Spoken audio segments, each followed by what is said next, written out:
Okay, brotherhood man kani, natay mga younger brother, natay mga elder brother. Pero dili ingon nga labaw sila o ubos ta.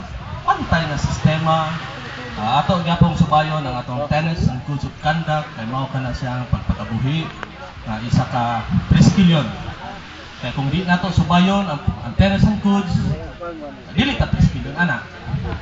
So Brad, at least nalipay ako nga nagka-tipok yapon kita. Magpasalamat ako sa atong mga chapter Grand Triskilyon sa school base o sa atong community base. So karon akong ginganyo ta mo nga ang atong mga chapter GT, ilabi na sa inyong mga set of officers, dala na sa inyong mga members, atong hatagan o pagsuporta, pagsabot ang atong city chairman na si Brad Alexis Villa.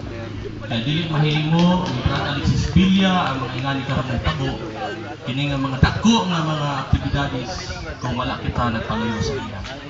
Atol, maayo ang katahuran sa inyo tanan. Bisan ako, niagin ako pagka former city chairman, 2 terms ako nagdumala.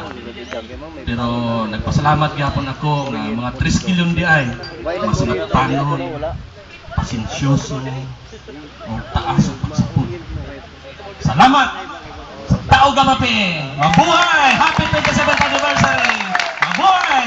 Triskilyon, Ibutuan! Ang sunod nga bahay, mao ang paila o recognition sa mga